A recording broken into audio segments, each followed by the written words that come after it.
Hello friends, आप सभी का बहुत बहुत स्वागत है उत्कर्ष प्लेटफॉर्म के द 10 मिनट शो में, जहां पर आज हम बात करने वाले हैं इंडियन पॉलिटी से रिलेटेड जो भी हमारा करंट अफेयर्स है उसके बारे में हम चर्चा करेंगे। साथ ही मैं आपको बता दूं कि ये आपकी एकमात्र रिवीजन क्लास है जिसमें आप क्या कर सकते हैं, अगर आप चाहते हैं इसका विस्तृत अध्ययन करना तो आरएस उत्कर्ष यूट्यूब चैनल पर हमारी विस्तृत क्लासेस जो है अवेलेबल है।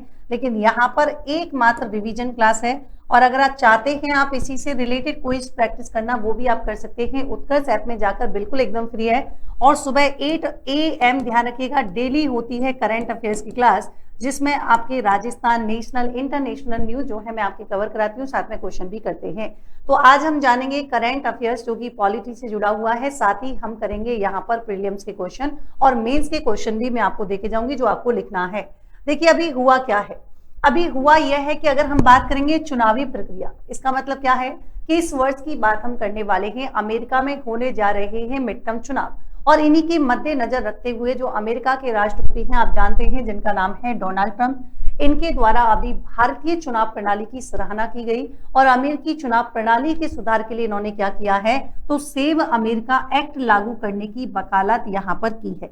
तो ये हम क्यों पढ़ रहे हैं जबकि अमेरिका की बात हो रही है मिड टर्म चुनाव, तो इसलिए पढ़ रहे हैं क्योंकि हमारे लिए इंपॉर्टेंट हो जाता है अब कौन सा हमारा चुनाव आयोग जो हमारे एग्जाम के दृष्टिकोण से इंपॉर्टेंट है।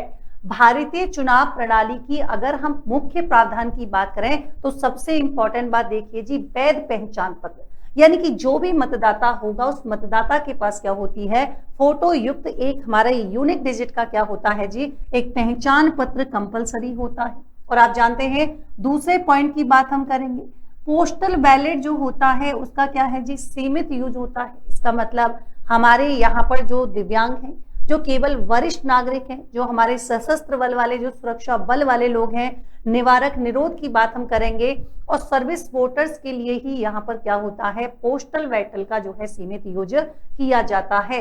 बाकी के जितने भी नागरिक होते हैं उनको फिजिकल प्रेजेंस जरूरी है, वो आते हैं, वो आपके वोट डालते हैं, लेकिन मैंने कहा कि कुछ ही लोगों के लिए पोस्टल बैलेट का यूज किया जाता है, मतलब एक लिमिटेशन है।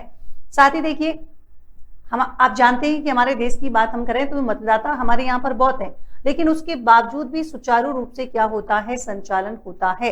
अगर हम 2024 के लोकसभा चुनाव की बात करें तो लगभग 64 करोड़ जो मतदाता हैं उन्होंने बिना किसी बड़ी बाधा के, मतलब किसी भी प्रकार की कोई बाधा नहीं आई, उसके बावजूद भी यहाँ पर जो है क्या है इन्हों29 मतदान किया। संवैधानिक और वैधानिक आधार की बात हम करें तो आप जानते हैं कि भारतीय संविधान का जो आर्टिकल है 324 से लेकर 329 तक हमें चुनाव आयोग के बारे में उल्लेख मिलता है और साथ ही साथ जन प्रतिनिधित्व अधिनियम 1950 और 51 के द्वारा क्या है ये आपके संचालित होता है। दूसरा देखिए हमारे यहाँ पर अगर हम देखें तो अमेरिकी चुनावी व्यवस्था की अगर हम खामियां देखें भारत से तुलना करके अगर हम देखें तो जी यहाँ पर एक कह सकते हैं कि सेंट्रलाइजेशन जो है, निकाय का अभाव हमको देखने के लिए मिलता है। कैसे, जरा सुनिए कि भारत का जो निर्वाचन आयोग है तो भारत के निर्वाचन आयोग की भांति अगर हम देखें तो पूरे देश के लिए वहां पर क्या नहीं है, कोई भी एक सेंट्रलाइजेशन या मैं कहूं कोई भी एक केंद्रीकृत संस्था हमको देखने के लिए नहीं मिलती है। राज्य और स्थानीय प्रशासन जो है वो क्या है आपके स्वयं चुनाव यहाँ पर करवाते हैं। दूसरा अगर हम डिफरेंस देखें, भारत की तुलना अगर हम करें तो वहां पर एकीकृत पहचान प्रणाली का अभाव भी हमको देखने के लिए मिलता है, अर्थात वहां पर इंटीग्रेटेड क्या नहीं है जी, वोटर आईडी नहीं है, फोटो आईडी अगर हम देखें उससे रिलेटेड कोई भी प्रोविजन वहां पर क्या है भिन्न हमको देखने के लिए मिलते हैं। तीसरा नागरिकता का सत्यापन, अगर हम मतदाताओं को देखें तो मतदाता पंजीकरण के दौरान नागरिकता का जो प्रमाण है वो प्रस्तुत करने की बजाय क्या होता है जी, स्वघोषणा यानी कि सेल्फ डिक्लेरेशन ही पर्याप्त मानी जाती है। एक तो ये कारण है। पोस्टल वोटिंग का अत्यधिक यूज होता है, मतलब अगर हम देखें तो बड़े पैमाने पर वहां पर क्या है पोस्टल वोटिंग यहाँ पर होती है और इसी के कारण बोगस या फेक वोटिंग की जो है संभावना क्या है जी वो ज्यादा बढ़ जाती है। हमारे यहाँ पर जो पोस्टल बैलेट है उसका क्या है कम यूज किया जा रहा है। आप जानते हैं केवल कुछ ही लोगों के लिए है, जैसे दिव्यांगजन है या फिर मान लीजिए कोई आपके जो सशस्त्र बल है या फिर वोट देने में जो असक्षम है, ऐसे कुछ ही लोगों को यहाँ पर पोस्टल वोटिंग का राइट दिया गया है। अदरवाइज हम कहें इंडिया में तो सीमित यूज ही होता है। देखिए विदेशी हस्तक्षेप के आरोप, अमेरिकी चुनाव की अगर हम बात करें तो जैसे देखिए रूस हो गया, चाइना और ईरान जैसे कंट्री की बात करें, उन्होंने डिजिटल या अन्य माध्यमों से हस्तक्षेप के क्या है जी आरोप लगते यहाँ पर रहे हैं। और तीसरा अगर हम बात करें अमेरिकी विधायिका और चुनाव संरचना की, तो देखिए मिड टर्म चुनाव हो रहे हैं, मतलब राष्ट्रपति चुनाव के 2 वर्ष बाद ही आयोजित किए गए। निचला सदन की बात हम करें तो कुल 435 जो है सीटें और सभी का कार्यकाल कितना है, 2 वर्ष है। और ऊपरी सदन यानी कि सीनेट की बात हम करें अमेरिका में तो टोटल 100 सीटें और प्रत्येक राज्य से 2 सदस्य, कार्यकाल 6 वर्ष। भारत की राज्यसभा की तरह जो है क्या है, स्थायी सदन होता है जहां पर प्रति 2 वर्ष में क्या है, 1/3 सदस्यों का चुनाव होता है। हम जानते हैं कि भारत में राज्यसभा है, उधर आपकी ये हो जाएगी। तो राज्यसभा हमारा कैसा है, स्थायी सदन है और प्रतिवर्ष 2 वर्ष में क्या होता है, 1/3 सदस्य जो है यहाँ पर उनका इलेक्शन होता है, मतलब वो होते हैं। अब चर्चा में रहा है आपका कौन सा, चुनाव आयोग। तो चुनाव आयोग ध्यान रखिएगा जी, चुनाव आयोग आपके चर्चा में रहा है। तो पहली बात तो चुनाव आयोग का उल्लेख जो है भारतीय संविधान के आर्टिकल 324 से लेकर 329 में उल्लेख मिलता है। दूसरी इंपॉर्टेंट बात कि कैसा निकाय हो जाएगा, तो आप कहेंगे जी देखिए संवैधानिक निकाय है, क्योंकि संविधान में इसका क्या है, उल्लेख मिलता है।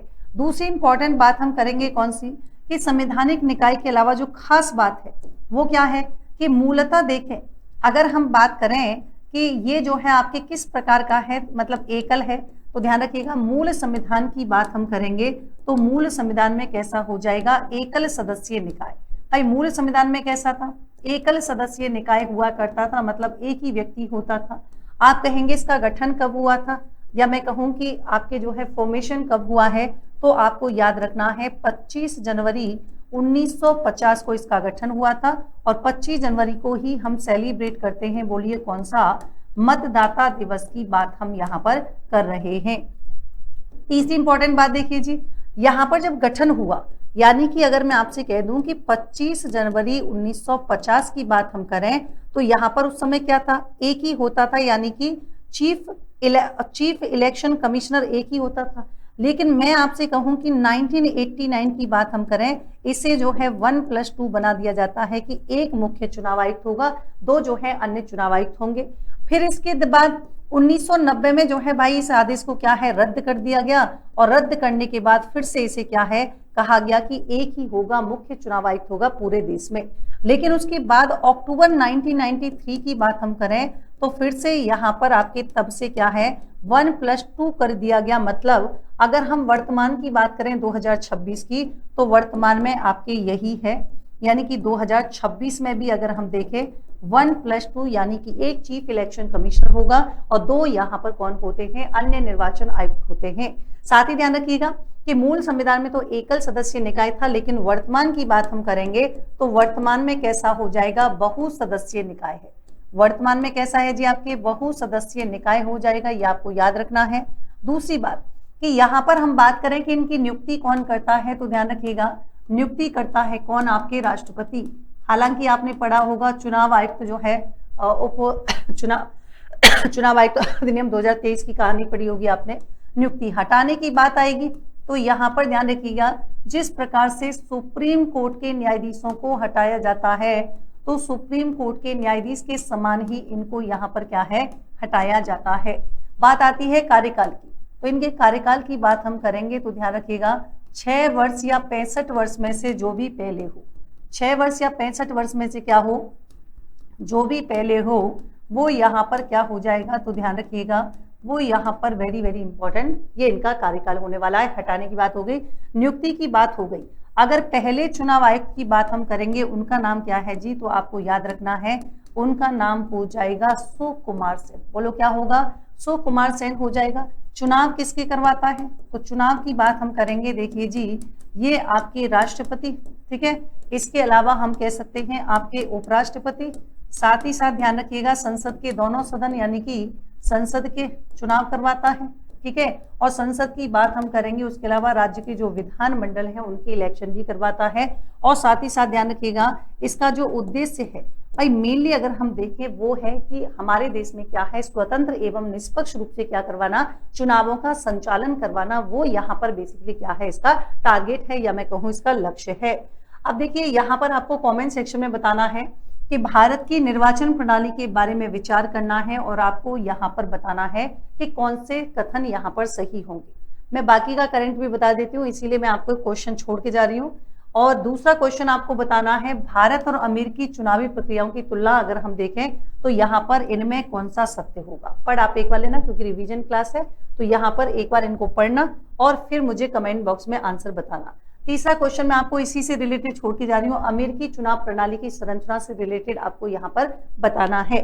अब चलते हैं आज की दूसरी न्यूज की तरफ। देखिए दूसरा न्यूज कौन सा है, आर्टिकल 142 की बात हम करेंगे। द हिंदू का एडिटोरियल था, अभी चर्चा में रहा है, क्योंकि नीट परीक्षा के मामले में आप जानते हैं विरोध प्रदर्शन किया गया और विरोध प्रदर्शन में आपके जो शांतिपूर्ण प्रदर्शन करने वाले जो छात्र थे उनके विरुद्ध क्या हुआ है जी, एफआईआर हुई थी, आपने बीच में देखा होगा। फिर एफआईआर को रद्द करने के लिए सुप्रीम कोर्ट ने क्या है, यहाँ पर इस आर्टिकल का यूज किया। तो फिर ये आपके चर्चा में आ गया कि आखिर आर्टिकल 142 जो कि आपके पूर्ण न्याय की बात करता है, यानी कि पूर्ण न्याय होता क्या है। तो पहली बात तो मैं बता दूं कि सुप्रीम कोर्ट को जो अपने क्षेत्राधिकारों का प्रयोग करते हुए क्या है, ऐसा कोई भी आदेश या ऐसी कोई भी डिक्री पारित करने की पावर यहाँ पर देता है। मान लीजिए कोई मामला है, वो लंबे समय से, यानी कि किसी भी मामले में क्या है, तो आप कह रहे हैं अगर कोई ऐसा मामला है जो काफी समय से लंबित है, पेंडिंग है, तो ऐसे किसी भी मामले में पूर्ण न्याय प्रदान करने के लिए क्या है, आवश्यक हो, वहां पर ये अपने क्या कर सकता है, सर्वोच्च न्यायालय को अपने क्षेत्राधिकार का प्रयोग करने के लिए कोई भी आदेश या डिक्री पारित करने की शक्ति यहाँ पर देता है। साथ ही ध्यान रखिएगा, ये जो आर्टिकल है ये सुप्रीम कोर्ट को पारंपरिक कानून प्रक्रिया से परे जाकर कानून में जो मौजूद कमियां हैं, जो रिक्तियां हैं, उनको भरने की क्या करता है, असाधारण यहाँ पर जो है शक्ति प्रदान करता है। ध्यान रखिएगा, मैं जल्दी जल्दी रिवीजन क्लास है आपकी। आदेश संपूर्ण भारत जो है क्षेत्र में लागू और बाध्यकारी होगा, मतलब अगर इसके थ्रू कोई आदेश दिया गया है तो ध्यान रखिएगा वो संपूर्ण भारत में क्या है, लागू वो होगा, और लागू के साथ साथ बाध्यकारी भी यहाँ पर होगा। अगर हम देखें जैसे बाबरी मस्जिद और अयोध्या मामला जो 2019 की बात हम करेंगे, तो विवादित भूमि के निपटारे की बात हम करेंगे तो यहाँ पर यूज किया गया। दूसरा हम देखें तमिलनाडु राज्यपाल विवाद, जो कि आपने देखा होगा काफी चर्चा में रहा था, तो विधायी शक्ति और संवैधानिक गतिरोध के समाधान के लिए हमने यहाँ पर पूर्ण न्याय का यूज किया था। मतलब जब कब कब यूज हुए हैं। राष्ट्रीय राजमार्ग, मतलब जो नेशनल हमारे जो हाईवे हैं उन पर शराब की बिक्री पर प्रतिबंध के लिए 2016 में जनहित में सुरक्षात्मक जो है दिशा निर्देश जारी करने के लिए क्या है, इसका यूज किया गया था। ठीक है, तो अभी ये चर्चा में रहा। यहाँ पर आपको आंसर बताना है कि भारतीय संविधान के आर्टिकल 142 के बारे में बताएंगे कि कौन कौन सी स्टेटमेंट सही है। इसका आंसर आपको कमेंट सेक्शन में बताना है।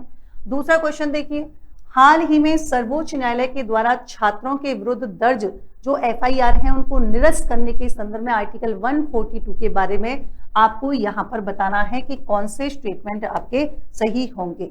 इसी के साथ ही देखिए दो क्वेश्चन आपके मेंस के हैं कि संविधान का आर्टिकल 142 के अंतर्गत सर्वोच्च न्यायालय को जो प्राप्त पूर्ण न्यायिक अधिकार की अवधारणा है उसका परीक्षण करना है। क्या ये जो पावर है वो न्यायिक सक्रियता और शक्तियों के पृथक्करण के बीच जो है तनाव उत्पन्न करती है? इस कथन को आपको समझाना है, कमेंट बॉक्स में बताना है। तीसरा चर्चा में रहा है नीति आयोग। आप जानते हैं कि अभी वरिष्ठ आईएएस अधिकारी जिनका नाम है अनुराग जैन, और ये 1989 के बैच के हैं, एमपी कैडर के हैं। कैबिनेट ने मंजूरी दी और नीति आयोग के जो मुख्य कार्यकारी अधिकारी हैं वो आपके सीईओ के रूप में पदभार संभाला है। और इन्होंने जो पद धारण किया है वो किसका रूप लिया है, किसका स्थान लिया है? निधि छब्बर के स्थान पर इन्होंने इस पद को ग्रहण किया है। और अगर आपसे उपाध्यक्ष पूछे, ध्यान रखना, अगर आपसे उपाध्यक्ष पूछे तो हम ये कहेंगे कि उपाध्यक्ष आपके कौन है, तो नीति आयोग के उपाध्यक्ष हो जाएंगे कौन जी? अशोक लाहिड़ी, आपको याद रखना है। आप जानते हैं नीति आयोग की स्थापना 1 जनवरी 2015 को की गई थी, कार्यकारी प्रस्ताव के माध्यम से स्थापित की गई थी। एक कैसा है, गैर संवैधानिक है क्योंकि संविधान में इसका उल्लेख नहीं है, गैर सांविधिक है। आप जानते हैं कि जिसने योजना आयोग का स्थान लिया था, मतलब किसके स्थान पर हुई थी? योजना आयोग के स्थान पर इसका गठन हुआ था। बॉटम अप प्लानिंग, यानी से नीचे से ऊपर की योजना जो है आपके बनाता है। और नीति निर्माण और एसडीजी, मतलब जो हमारे सतत विकास लक्ष्य हैं, जैसे राज्य प्रदर्शन रैंकिंग के माध्यम से क्या करता है, तो सहकारी और जो प्रतिस्पर्धा क्या है जी, संघवाद को बढ़ावा देने का काम यहाँ पर करता है। और इसी के साथ ही हमारे जो इसके अध्यक्ष होते हैं नीति आयोग के, वो स्वयं प्रधानमंत्री होते हैं। और इनकी जो गवर्निंग काउंसिल होती है उसमें सभी राज्यों के मुख्यमंत्री और उपराज्यपाल भी क्या होते हैं जी, शामिल होते हैं। आपको कमेंट सेक्शन में बताना है इस क्वेश्चन का आंसर, क्योंकि हाल ही में वरिष्ठ आईएएस अधिकारी जिनका नाम है अनुराग जैन के द्वारा जो नीति आयोग के मुख्य कार्यकारी के रूप में पद धारण किया गया है, उसी से रिलेटेड नीति आयोग के संदर्भ में कुछ स्टेटमेंट मैंने दिए हैं, वो आपको कमेंट सेक्शन में आंसर बताना है, लेकिन सीरियसली बताना है ना। अगला देखिए, केंद्रीय सूचना आयोग काफी चर्चा में रहा है। क्यों रहा है? क्योंकि रिसेंटली केंद्रीय सूचना आयोग ने अपने digital web portal appeal and complaint management system की बात हम करेंगे तो यहाँ पर ऐप कॉम्स 2.0 का क्या किया है, उन्नत संस्करण यहाँ पर लॉन्च किया है। पहली बार इसका यूज कब किया गया, मतलब पेश कब किया गया था, तो पहली बार सितंबर 2016 में ये यूज हुआ था। और ये जो सिस्टम है वो आरटीआई के थ्रू, ध्यान रखिएगा, दूसरी अपीलों और जो शिकायतें आती हैं उनके लिए संपूर्ण अंत से अंत क्या करता है, डिजिटल जो है प्रोसेसिंग और साथ ही साथ सुनवाई शेड्यूल की बात हम करेंगे, और जो डिसीजन होते हैं उनको अपलोड करने की क्या है, सर्विस यहाँ पर प्रोवाइड करता है। साथ ही ध्यान रखिएगा, ऐप कॉम्स 2.0 की बात हम करेंगे तो जो आवेदक हैं और साथ ही साथ जो हमारे केंद्रीय जन सूचना अधिकारी हैं उनके लिए क्या करता है, उनके लिए समर्पित एक ऑनलाइन उपयोगकर्ता खाता पेश करता है। अब उससे होगा क्या, जिसमें डिजिटल हस्ताक्षर प्रमाण पत्र का यूज किया जाएगा और यूज करके जो वास्तविक समय है, जो रियल टाइम है, उसमें क्या है, समय सीमा ट्रैकिंग होगी, दस्तावेज पहुंच होगी और आदेश जारी करने की क्या है जी, अनुमति यहाँ पर मिलती है। आपको कमेंट सेक्शन में बताना है केंद्रीय सूचना आयोग के द्वारा लॉन्च किए गए उन्नति वेब जो है पोर्टल 2.0 के बारे में आपको बताना है कौन सा स्टेटमेंट आपके सही होगा। तो आप इनके जितने भी मैंने आपको बताए हैं ये आपकी कल की है, इंडियन पॉलिटी से रिलेटेड जो करंट अफेयर है। ध्यान रखना, जो करंट में चर्चा में रहता है क्वेश्चन वहीं से आपके एग्जाम में पूछे जाते हैं। तो आप लोग इनका आंसर कमेंट बॉक्स में जरूर बताइएगा, पहले न्यूज पढ़िएगा और इसकी पीडीएफ आपको आरएस उत्कर्ष टेलीग्राम पे मिल जाएगी। फिर से मैं कह दूं, कोई बच्चा आए और बोले कि मैम इतना फास्ट पढ़ा दिया, क्लास नहीं है ये, आपकी सिर्फ रिवीजन क्लास है। क्लास आप दे सकते हैं डिटेल में, सुबह 8 बजे होती है करंट अफेयर्स की क्लास आरएस उत्कर्ष यूट्यूब चैनल पे। सो मिलते हैं नेक्स्ट सेशन में, तब तक के लिए thank you so much, take care, good night.